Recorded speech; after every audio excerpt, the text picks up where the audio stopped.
Good day, STEM students, and welcome back to part 3 of electric charges and Coulomb's law for this week. For part 1 and part 2, we've already discussed electric charge, processes of charging, conductors versus insulators. Excuse me. So for part 3, this part, we're going to discuss Coulomb's law as well as sample problems applying Coulomb's law, but we're going to limit it to 2 charges only. Let's start with Coulomb's law. According to Coulomb's law, the magnitudes of the electrostatic force between 2-point electric charges are directly proportional to the product of the magnitudes of each charge and inversely proportional to the square of the distance between the charges. Medyo mahaba siya, no? And notice that there are three factors dito. We have the electrostatic force, or sa ibang libro, it is called electrical force or electric force. And then we have the charges as well as the distance between the charges. And then we also have two relationships here, the direct proportion and the inverse proportion. We know naman that when we write equations, we know that um, variables are directly proportional to each other if they are in the numerator. And then if one is in the numerator while the other is in the denominator, it's inverse. However, take note, hindi lang inverse proportion pala yung nandito kasi sinabi pa siyang square. So this time, it's not just inverse proportion but inverse square proportion. Let's see how Coulomb's law is expressed in equation form. Ayan. It is expressed as Fe. It's supposed to have an arrow here because this one is supposed to be a vector kasi force siya. Although, ang focus kapag dalawang charges lang ang pinag-uusapan natin ay magnitudes, wala pang direction. Pero mahalaga yung direction when we're already going to discuss three charges, no? Ayan. So for here, we have the K times, pag wala namang ibang symbol, we know that that's multiplication. So in the numerator, you're going to multiply everything there, and then nasa ilalim, isang variable lang naman, r squared, no? And notice, ito kasi siya, ayan, may nakita ka siyang straight lines, meaning you just get the magnitudes of the charges kasi absolute value naman. Kasi alam naman natin that there is a positive charge and a negative charge, no? But hindi natin i-consider yung signs nila this time. Kasi nga, naka-absolute value siya dito sa equation natin. Now, let's define each variable so that you will be familiar with them, especially when they are already embedded in sample problems or word problems. The F sub E is the electrostatic force, and again, in some books, it is known as electric force or electrical force. And katulad ng nasabi ko dati, kung natatandaan nyo pa, kahit anong klaseng force yan, the standard unit will always be Newton. And the symbol for Newton, siguro naman familiar na tayong lahat, capital letter N, no? And then, for Q1, Q1 is the charge of particle or object 1 expressed in C or coulomb. Remember, sa isang problem, hindi lang naman particles ang may charges. Objects could also be charged. And para pare-pareho tayo, kung ano yung unang object na mabanggit, siya na agad yung charge number 1. Tapos kung sino yung next na mabanggit, siya naman yung magiging charge number 2 natin or Q sub 2. Okay? And syempre, dahil charge pa rin naman siya, the standard unit will still be coulomb. And then the R naman, katulad ng sa ginamit natin sa Newton's law of universal gravitation, R is the distance between the two charged particle or object. And the standard unit for that is m or meter. And then the letter K is actually a constant called Coulomb's constant. excuse me, and it is equal to 9 times 10 raised to 9 Newton meter squared per coulomb squared. So, hindi siya sasabihin sa inyo sa problem. Kailangan nyo siyang tandaan. Okay? Now, I've noticed na sa mga exam natin, nahihirapan tayong maka-identify ng relationship. So here, sinamarize ko na sa isang table yung mga quantities at saka kung anong relationship nila sa isa't isa. For example, the electrostatic force and the charge of object or particle 1, their relationship is direct. Meaning, if you increase the charge, kasi yung charge yung ating independent variable, the force will also increase proportionally.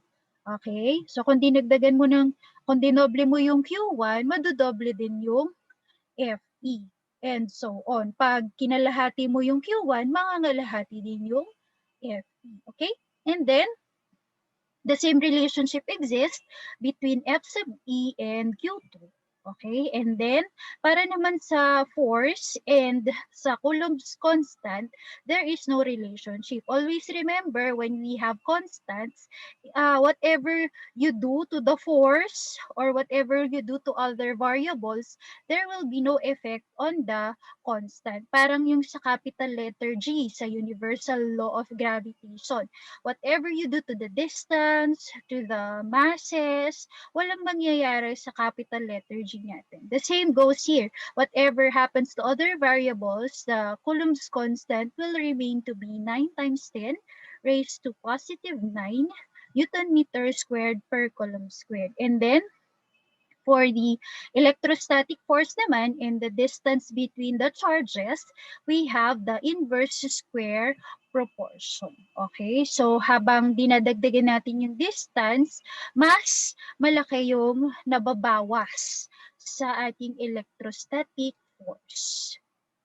Okay? So, here, let's practice some applications of knowing the relationship between variables. So we have here, FE is directly proportional to Q1, and the question is, what will happen to electrostatic force if the magnitude of charge 1 is tripled?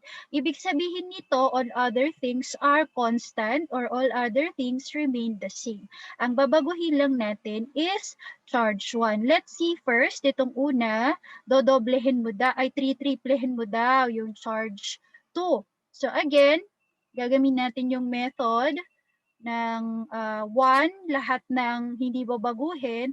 Tapos kung alin yung babaguhin, gagawin mo siyang number corresponded to how it is going to change. We know naman that when we say tripled, it is corresponded to number 3. So we have here FE, and then the Coulomb's constant will be 1, and then Q1, you triple it down, and then Q2, you do nothing, and then you also do nothing to the distance between the two charges. So if we multiply everything and then divide it by 1 squared, we get 3. Meaning, when we triple charge 1, it will cause the electrostatic force to also be tripled. How about if we have the Q1, no? So the same process will be applied. FE is equal to, we have constant the K, and then 1/2 for the Q1, and then 1 again for Q1, all over 1 squared. And then, obviously, the answer is 1/2. Therefore, if we half or we change into half its original value, the charge of object 1 or particle 1, the electrostatic force between Q1 and Q2 will also be halved. Okay, that's what we mean when we say that variables are directly proportional to each other. Next, ito, same process, no? FE is directly proportional naman to Q2. And this time, we're going to double the Q2. So that's going to be FE is equal to 1 again, the K, 1, and then 1 Q1, and then double natin ang Q2. And then 1 squared again. And the result would be 2. Therefore, if we double the magnitude of charge Q, charge 2, it will result to a doubled electrostatic force as well. And paano naman daw if we reduce it into 1/3 of its original value? So 1 ulit yung K, ayan, 1 ulit yung Q1, and then 1/3 naman ang ating Q2, and then over 1 squared. And the answer would be 1/3. Therefore, if we reduce the magnitude of charge 2 into 1/3 its original value, it will also result for the electrostatic force to be 1/3 also of its original value. But sinasabi ko yung original. It means na kung nung wala ka pang binabago sa variables, yun yung kanyang magiging value, no? Next, Fe does not affect Coulomb's constant. So obviously, tanong dito, ano daw, what will happen to Coulomb's constant if the magnitude of the electrostatic force is doubled? Obviously, di ka na mag-compute dyan, does not affect Coulomb's constant daw. So nothing will happen to Coulomb's constant. It will remain the same. The same goes if you try to reduce the electrostatic force into 1/3 its original value. There will still be no effect on Coulomb's constant. And then lastly, Fe is malito, hindi ko lang siya nabago. I'm so sorry. This is inverse square. Sorry. Inverse square. Ayan. So, ang tanong dito, what will happen to electrostatic force if the distance between the two charged bodies is quadruple? Okay, so ganun ulit ang gagawin natin. Fe is equal to 1 ulit yung K, tapos 1 yung charges na pareho kasi wala ka namang gagawin sa kanila, at ang ikwa-quadruple mo daw is yung distance. Ayan, so 4 squared. Equals 1 over 4 squared is 16. Therefore, if we quadruple the distance between the two objects, the electrostatic force will be 1/16 of its original value. And then lastly, pag sinabi natin quartered, it means ni-reduce natin into 1/4 its original value. Okay? So, 1 ulit yung K, 1 ulit yung Q1, at 1 yung Q2. At this time, quartered daw. So again, quartered means 1/4. So yung R natin magiging 1/4, tapos i-square natin siya. And then the answer would be 1 over 1/16. And we know naman that this fraction can be simplified into 1 times 1 over, times 16 over 1. Kasi 'di ba kapag may fraction sa denominator, para makuha natin yung simplified version, we have to multiply it by the numerator, but we have to change it into reciprocal. So that's the reciprocal of 1 over 16 is 16 over 1. And that will give us 16. Meaning, if we reduce the distance between the two objects by 1/4, it will result to an electrostatic force that is 16 times its original value. Kasi nga 'di ba pag inverse, yung pag dinagdagan mo yung independent, madadagdagan din yung mababawasan yung dependent, 'di ba? And hindi lang siya basta-basta mababawasan, hindi lang proportional yung kanyang pagbabawas, kundi squared pa yung pagkakabawas. Yeah. Now let's proceed to the sample problems with two charges involved. First problem, determine the electrical force.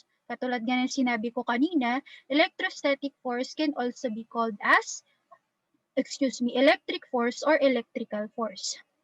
Again, determine the electrical force of attraction between two balloons with separate charges of positive 3.5 times 10 raised to negative 8 coulomb and negative 2.9 times 10 raised to negative 8 coulomb when separated by a distance of, by a distance of 0.65 meters. The given, ayan, enumerate lang. Ito hindi naka-superscript. I'm so sorry. And then don't forget to write the Coulomb's constant. Again, hindi siya sasabihin sa inyo sa problem, pero dahil ang hinahanap ay electrical force, dapat kasama siya sa given para hindi mo siya makalimutan. And then the required is the electrostatic force, and the equation is according to Coulomb's law.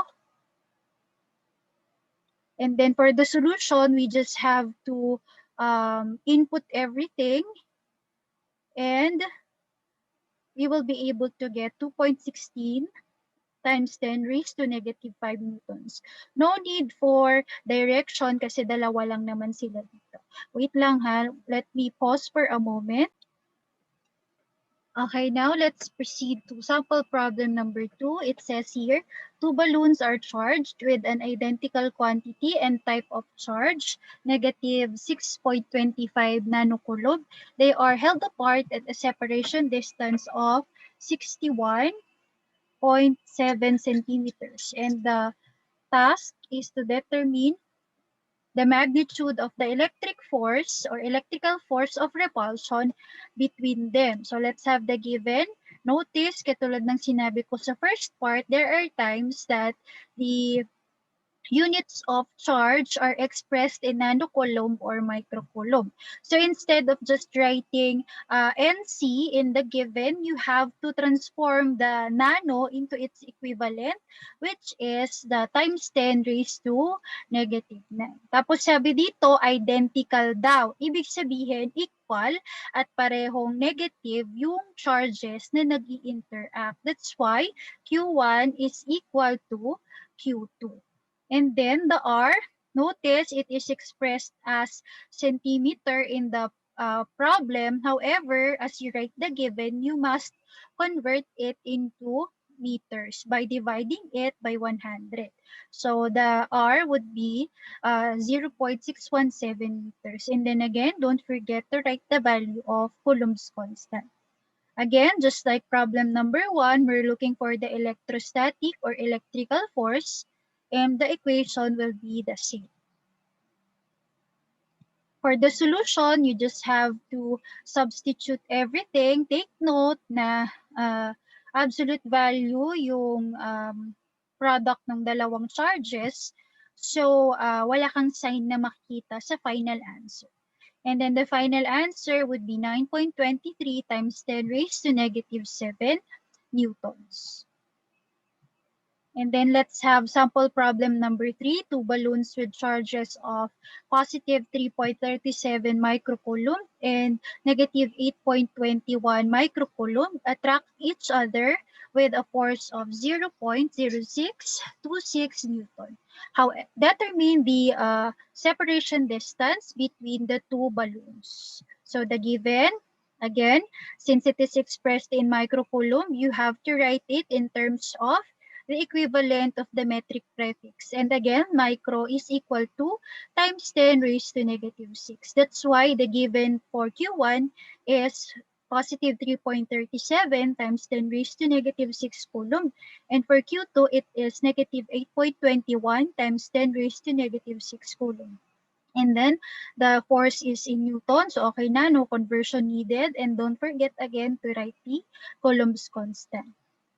This time, we're going to look for the separation distance. So sa 1 and 2, electrostatic force or electrical force, this time naman, ang hahanapin natin is the separation distance between Q1 and Q2. So ang equation natin for that would be R is equal to square root of K, absolute value of Q1 times Q2, all over FE. Paano naging ganyan? Let's show the derivation. We have FE is equal to K Q1 Q2 absolute value over R squared. So, ang gagawin lang natin, cross-multiply natin sila. And then the R squared will be here, and then the FE will be the denominator. So, it will be R squared is equal to K absolute value Q1 times Q2 all over FE. And then again, since R squared pa ito, dapat R lang siya kasi R lang naman ang hinahanap mo at hindi R squared. So you have to extract the root. And then if you extract the root, the R squared will now be R. And then the whole equation on the right side will now be under the radical sign. And then for the solution, we just substitute everything and the final answer is 1.99 meters. Therefore, for two charges with such magnitudes to have a force of 0.0626 Newton, they must be separated by 1.99 meters. Okay, now let's proceed to sample problem number 2. Determine the electrical force of attraction between two particles with separate charges of positive 3e and negative e when separated by a distance of 0.0065 meters. So again, katulad ng sinabi ko kanina, sometimes in problems, the charges are expressed in elementary charge. So how do we write that in the given? We must write the exact value, and we could get the exact value by multiplying the numerical value of the charge by the elementary charge, 1.602 times 10 raised to negative 19 coulomb. So Q1 would be 4.806 times 10 raised to negative 19 coulomb. And then Q2 would be negative 1.602 times 10 raised to negative 19 coulomb. No need to convert the distance kasi naka-meter na. And don't forget to write the Coulomb's constant. We are looking for the electrical force again, and same equation is applied. We substitute everything, and the answer would be 9.23 times 10 raised to negative 7 newtons. Thank you again for listening to part 3 of electric charges and Coulomb's law. See you again for the video links or video lectures, and it's going to be about electric charges and Coulomb's law, wherein we're going to involve not just 2 charges but 3 charges already. That's all. See you again.